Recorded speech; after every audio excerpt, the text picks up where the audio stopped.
Welcome to the Rusted Garden Homestead. In today's episode of Friday Morning Ramblings, I'm going to talk about the cool weather crops that survived the winter. I'm in Maryland Zone 7. There's a lot of plants that survived. I'm going to harvest them, and at the end of the video I'll show you everything that I harvested. It's pretty cool, or it will be pretty cool. Also going to talk about what I'm planting, give you a tour of the garden. It is May 27th, I think. Not May 27th, it's March 27th. And my goal is to have all my beds prepared and all the walking paths mulched out. So I think I'll be able to do that by April 1st. But as I was preparing the beds, it just got me thinking, there's a lot of plants that can survive freezing temperatures. It gets down to 18 degrees here sometimes. So I just wanted to show them to you as we walk through. That's spinach. That will survive here in Maryland Zone 7. You want to pick these leaves sooner than later because the plant's going to try and flower. A lot of plants are biennial, so the second season they speed up growth really quickly to flower and produce seed. I think I say in a video I'm going to show you this at the end. I decided to put it in the front because this is really what gardening's all about. All these plants overwintered here in Maryland Zone 7. I just harvested them after the video. Going to make a delicious salad, but this is why we do it. All the hard work, you know, all the ups and downs, it's because we get something like this out of the garden. This was something I didn't even expect, but the garden always wants to give something back to you. Even after a pretty harsh winter, these plants are ready to be harvested. Even if you mess up as a new gardener, you're going to get something, and you'll have bowls of vegetables, leafy greens just like this. Back there, those are beets. The beets themselves may not be that great, but you're going to get tons of delicious leaves that you can use in salad. As we work our way down, these are purple top turnips, and I pulled one out, and look how beautiful that is. That is solid. That's going to be delicious. I actually make mashed potatoes out of that. If you mix half turnip, half potatoes, make mashed potatoes, it's really, really good. The bell you hear is my deer fencing. You can see outside the garden, I'm sorry, outside the cold frame, I'll show you that in a second. That's a broccoli plant. It's starting to head. There's one right over there. So for years I've been trying to grow the cool weather heading crops, cauliflower, broccoli, in my garden starting in April. The weather here is so weird. It's cold and it gets warm, and the heads of cauliflower and broccoli try and flower because it gets warm here really quickly. So I'm not going to grow a lot of that in the spring. I'm going to grow most of mine starting about April, I'm sorry, I don't know why I can't get the dates right, August 1st, and I'm going to really grow them as fall crops here. This is where my cold frame was that I moved to another place, so these are protected, and you can see lots of little heads of broccoli. I've been breaking them off over the winter, so they're sending up side shoots.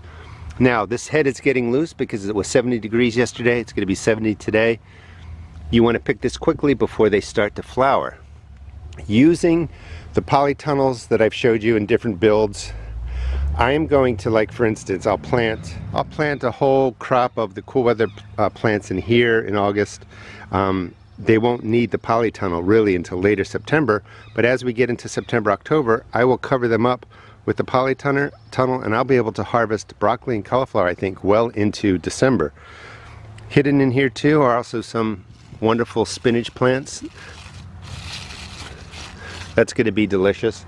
Now, inside I've changed up a lot. Well, let's stop here for a second because this is pretty cool.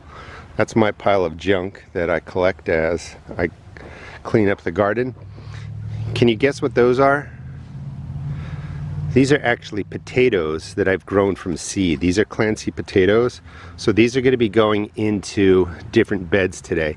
The other promise or goal that I made is that anything that I seed start or anything that I buy out of my seed buying addiction, plant buying addiction, I'm going to get into the garden, because sometimes I'll go to the store, I'll buy, you know, a 6-pack of tomato plants that I don't need, some other plants, and then I just sit them out, never get them into the garden, so they end up dying and I waste my money. So I'm going to try and change that this year. Oh, coming in, I have the new mulch down. This was this mulch from Chip Drop. And I say this a lot, when you're cleaning up your yard or your garden, it can be overwhelming. So I like to just start in one corner and work my way out. And then as you work your way out, finish it off, and then you can kind of look and say, hey, you know, look what I accomplished. It feels a little bit better than to start working and you're always looking at, I got to work down there still along the fence line. Instead of always looking at what you have to do next, take a break and really enjoy what you're accomplishing.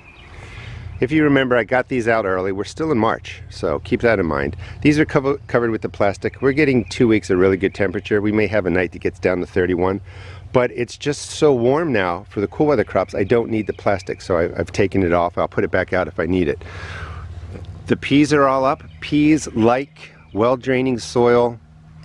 They like temperatures where the soil temperature is up to 40. The days are getting into, you know, the 50s. If you plant them too early, you put a seed in, they sit in this cold, damp soil, the seeds rot. So that's why you want nicely draining soil, and you want to get them out or put plastic over it so it warms up the soil so they germinate. But, you know, every 1 to 2 inches, I just drop the peas in. You can really overcrowd peas. They're going to grow really well. They'll trellis up on the fence. I'll put some tree branches down there. You want to support them because their stems are hollow, and the radishes are doing well. While I'm setting up my beds with the new mulch, I'm also putting down wine cap mushroom spawn. I am affiliated with North Spore. However, if you use the coupon code, I'll put it in the description, that money is being donated to the Community Ecology Institute of Freetown Farm where I volunteer. So all that money goes there. This is grain spawn. You get a bag of this. It's basically grain. You crumble it up, and on the old mulch, I just sprinkled the grain spawn all under there, covered it up with mulch, and I should be able to get wine caps in different parts of my garden. So that's pretty cool. You don't have to put wine caps strictly in shade. They can take some sun, but like, you know, they'll figure it out. Wherever you have shade caps from your raised beds or different corners of your garden, you're going to be able to harvest the wine caps. So I think that's pretty cool. So that is everywhere. Got my mulch down the center. Up on the other side, we'll get over to that and everything. Setting up my section for the series on growing in containers, fabric pots. Got a lot planted in there, and I've started planting my potatoes. So potatoes, you have early potatoes, you have late potatoes, you have indeterminate and determinate potatoes. I can't find good information on that latter part, but early potatoes mature in 70 days. So they're just being sunk into, so the mid and earlies are just getting planted right into the container soil or into my garden beds. I'm not going to mound dirt up around them. And what does that mean? They'll grow, they'll do their thing, I'll harvest them. In here are some all blue. They are late potatoes, which means they take a lot longer to mature, 100, 110, 120 days. So they go down about 3 inches in here. When 4 to 6 inches of growth comes, I'm going to cover half of that. When 4 to 6 more inches of growth comes, I'm going to cover the rest. They're going to produce potatoes along the entire stem that gets buried. And that's the difference of what I could figure out. And please correct me if I'm wrong. If you grow potatoes or you're trying to grow potatoes, you know what I'm talking about. I'm still learning about them. That's why I love gardening. There's always something new to learn. So I'll do some videos on this, but I'm not going to do anything too technical because I'm still learning. These root pouches at the seed shop. Look how much you can really pack into a small space. And that's what this whole series is going to be about, is using these pouches in a place where maybe you don't have great soil, you only have a patio, you have only sun coming right into this space. So set up the root pouches. You know, if you're not going to be in your home for a long time, you can empty these out, take the pouches with you. Let's just take a walk down here.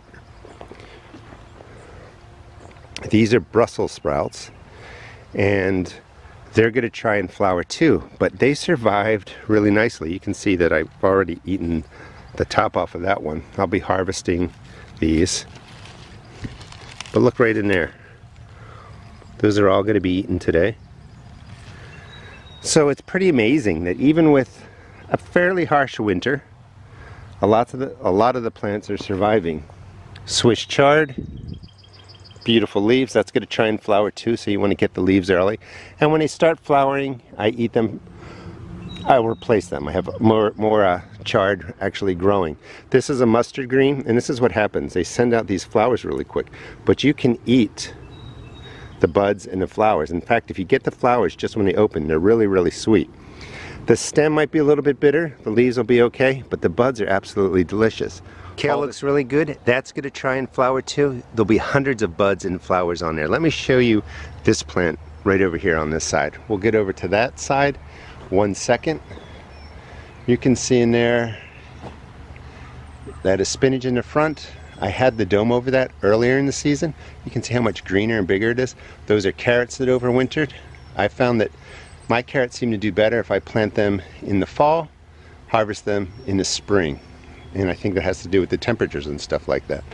However, I will be planting more carrots in the spring just to see if I can get them to work. This is a smaller version of that mustard green. I think it's a Mizuna type. But you can just pick these flowers and eat them, and they have a nice sweetness to them. And you probably can't see it, but the smallest bees come to these, and it's pretty cool what they attract in the way of, you know, pollinating insects. This is what my garden looks like while I'm fixing it up. I didn't put the hose away and all that. So I have early Yukon Gold and red Pontiac potatoes right in here. They're planted in the ground, obviously. 4 collard green plants, 4 purple cabbage. I'm not going to grow these cabbage to full size. This is really for just the leaves. And then just 2 broccoli plants. And one of the things that I get tired of is that white butterfly. I used to call it a moth, but it is a butterfly that comes and lays all these eggs, and it's going to be doing it from, in fact, it was here 2 days ago. As soon as it gets 70, it pops out. But that moth is going to be laying eggs on here from April all the way into July, and I get tired of spraying. So with the PVC pipe, I'm going to put some ag fabric over this, have a smaller leafy green section that I can cover, and this way I don't have to spray as much. But I'm going to go all in with collards and cabbages and broccoli and cauliflower for the fall. The beauty will be that I will have to protect it with, you know, the neem oil spray, which is fine because I won't be eating it really in August, September. But as soon as the frost comes, kills off that white butterfly, and then I'll have, you know, October, November, December of being able to harvest this without having that annoying pest around. And sometimes you just have to adapt how you grow things based on your temperatures, based on the pests, the diseases, and the problems. Onions all along there, they're all doing well. They're coming in strong. You can see that the garlic's up, more spinach. These are more turnips. Maybe snowball. Let's see, I'll pull one out. You can eat the greens on here too. But these are little white turnips, so I will let these grow, harvest those leaves. But it's really important, I think, to pace yourself. Don't put on huge expectations that you have to change your whole garden over in a weekend. Just go at your own pace, work on what you want to work on, and before you know it, you can look back and you can say, hey, look how much I did, and then you can kind of start looking at what you have to do. Here's where I was using the polycarbonate, and people keep asking, you know, does it work? It does work. So that side was protected fully, same exact crops on both sides. Look how well they're doing. It's radishes in the front, peas along the back, spinach over there, and this is the same exact planting without the plastic, and you know, they're behind. I've planted a lot of potatoes. I'm going to show you the potatoes I'm planting in containers as we come around the corner here. Radishes, bok choy, peas, spinach, lettuces are all in. Those are all great crops you can start now. I'll be doing more on what you can plant now that we're rolling into April. These are my green stalk garden towers, the rusted garden color, which they don't have anymore. They all sold out. Going to be doing a whole series on here. I've got them filled up. That was something I did during the week. Just wanted to show you this area. This is a tower of herbs. So these are actually, I thought these were chives. So I bought, you know, a big round thing of chives, split them up, and then the little marker fell on the ground and it was leeks. So these are going to have to be pulled out. You can't put leeks in there, but let's just pretend that's chives. So I have chives up top. You can eat the pansy flowers. So I did a nice mix of the different purples of the pansies in there. That is some parsley.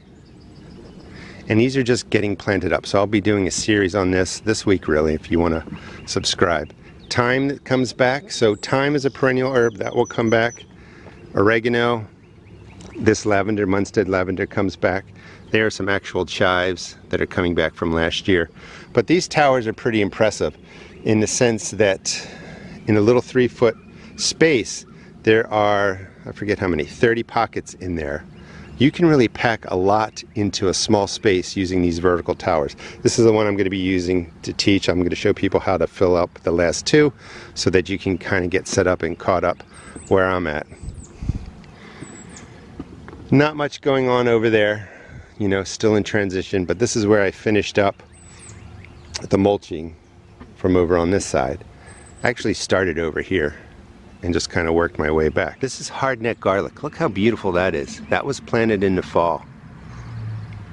So that's going to be perfect. My wife doesn't really like garlic, so I don't need that much, but I always tend to overplant it, but I think that's perfect. Strawberries are coming in. When your plants are just coming up, give them a nice drink of fish emulsion. It's higher in nitrogen. They're going to want that nitrogen for leafy green, for leaf growth, get their greenery going. And it's just a good all-around organic fertilizer to help jumpstart your plants that are coming out of hibernation. I think I showed these last time, but these are telescoping poles that are cemented in the ground. I'm going to grow my hops up there instead of along the fence line, so if we're sitting over there, have a fire going, we can see into the garden. Now, again, look at that little footprint. 5 towers. That's going to be 150 plants, a couple containers in the front, just in that little small footprint. So that's going to be awesome. I'm going to be putting peppers in there, warm weather crops, all kinds of different things. So in this space are more containers, and these are all my potatoes. So the early potatoes, Yukon Gold, this is a red Norland, they're just getting put down 3 to 5 inches into the container mix. I'll let them do their thing. When the greenery dies off, I'll dump out the bucket, harvest potatoes. They may not get as large in here, but that's okay. I just want small potatoes to cook with my green beans. And then the larger, or the late season potatoes are the all blue. So again, as they grow up, I will put in more earth, leaves, soil, until I, bring it all the way up to here. And in theory, they'll produce potatoes along the whole depth of that container. Now, it's a little confusing, just a quick tip. Just because it says early potatoes here, I'm planting them on March 26th. About 70 days, I harvest them. It's not that I have to plant them early in the season, it's just that I harvest them early. So after I harvest these, I'm going to plant them again. What would that be? March, April, May, in the beginning of June. Harvest them, and then I'll plant them again. So you can plant early potatoes as often as you want or when you want to. It's just that they're ready in 70 days. They don't have to be planted early in the season. Sometimes that gets confusing. That's a tiny tomato that I grew inside that will be put out into different places. All right, let's go over. I don't want to get my shadow in this, so I'm just going to cut and go over to that side. But let me show you what I'm growing in my different cold frames. These are herbs that I up-potted. These are herbs that will actually go into those vertical containers. Been acclimating my plants to the outdoors. So this is everything that I had inside. Most of these are flowers in here, actually. I can see some herbs. They're all going to be up-potted this weekend, I hope. And you can just see, here's a whole view of the garden. You can see the grass is starting to grow. I look at that and I'm like, free compost. So I'm kind of excited just to cut the grass and get bags of green grass. So I know you guys can relate to that. That's why I like doing these videos, because I have people that don't think I'm crazy. Mulch this area out. So this is my space of where I'm growing my onions. Just want to give you an update. They're doing really well. I've got leeks in there. The wind was getting up to 30, 35 miles an hour yesterday. So you saw the green stalk towers did perfectly fine. The trick for that is if you're going to have high wind days, just soak the towers, get some water weight in there. You can see that this got all mangled up, but these are my peppers, all acclimated. Tomatoes, oversized, which I started way too early. Some of these were prop plants, and I just didn't have the heart to kill them off.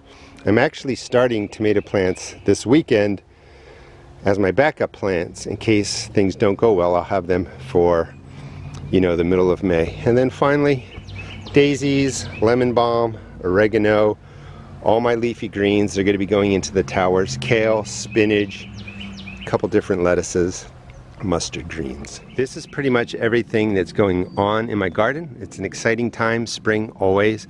However, it can be overwhelming. I say this a lot, I just don't want people to get discouraged. Focus on what you were able to accomplish, take a look at it.